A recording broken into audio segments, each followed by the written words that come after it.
sebelah sini aja, ntar gua omongin. Oke. Nanti lihat pemandangannya mungkin.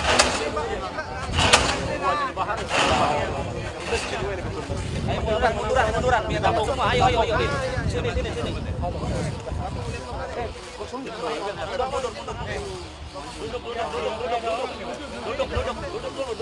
Duduk mas. Mas. Geser. Mau ngeliat ke sana. Sebentar. Mundur dikit. Pak, tolong Pak.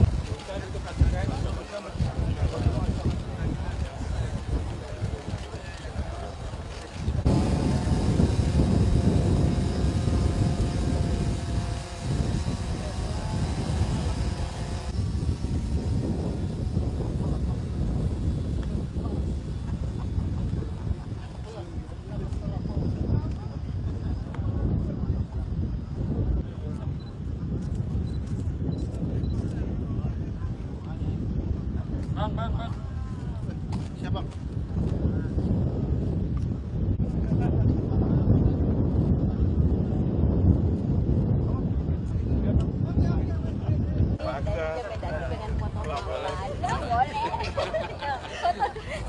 Habis ini. Sedikit warga Jakarta. Assalamualaikum. Selamat buat warga Jakarta. Alhamdulillah kita bisa jadi tuan rumah museum terbesar. Insya Allah doain pembangunannya lancar. Terima kasih. Ya Pak. Nah, jalan dulu Pak. Habis ini dulu.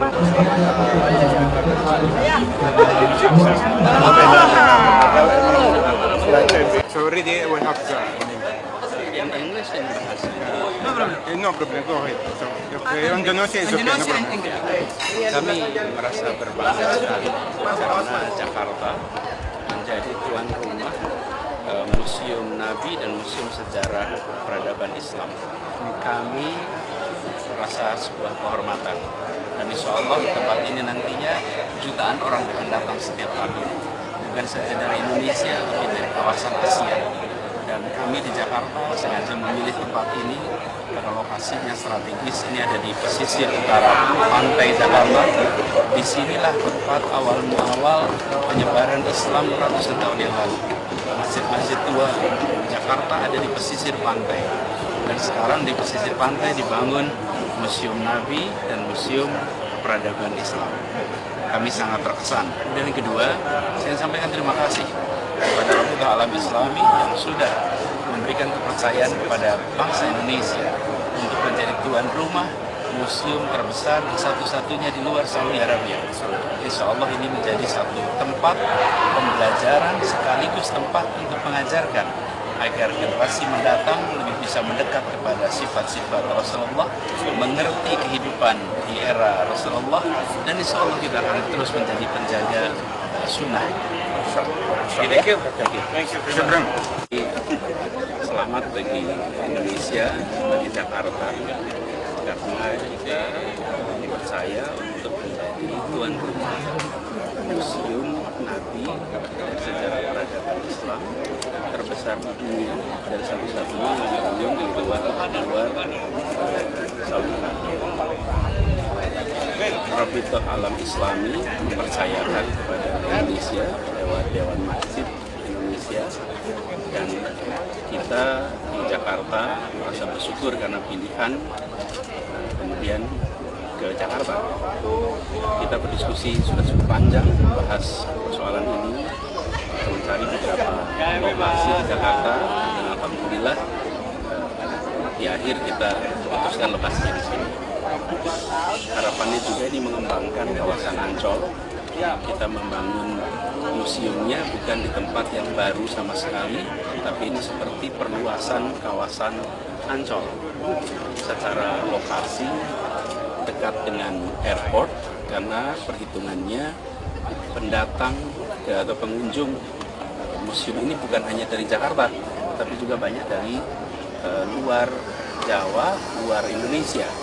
Kalau yang dari Ancol sendiri banyak dengan kendaraan bis yang dari Jawa, dari luar itu bisa lewat airport. Jadi kita bersyukur tadi groundbreaking ini baru awal, perjalanan masih panjang, mudah-mudahan dalam 18 bulan bisa selesai. DKI sendiri pada saat yang bersamaan sekarang sedang membangun Masjid Apung di sisi barat.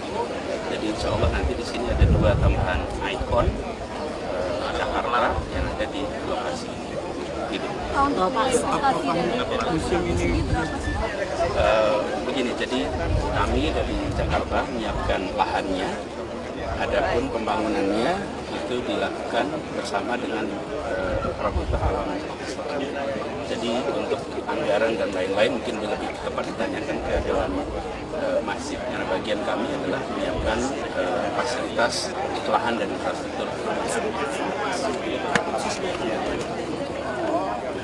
Ya, jadi dari pagi, sebenarnya dari malam kita itu terus di lapangan bersama dengan warga, karena sampai dengan tadi pagi itu masih banyak genangan-genangan. Jadi saya memang berada di lapangan terus. Karena itu saya sampaikan pada semua, izinkan saya bekerja bersama rakyat dulu sekarang, bersama warga.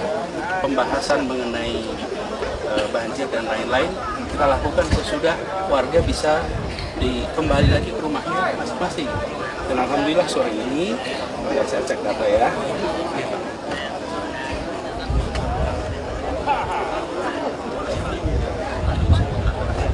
Alhamdulillah sore ini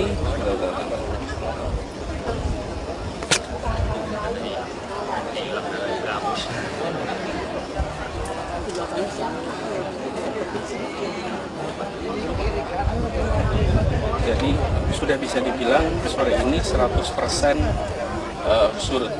Jadi kemarin tanggal 25 Februari ada 294 RW yang tergenang. Di tanggal 26 jam 3 sore tadi itu bisa dibilang 100%. Ada 4 titik yang dalam proses penyurutan. Mungkin jam ini sudah surut karena surutnya cepat.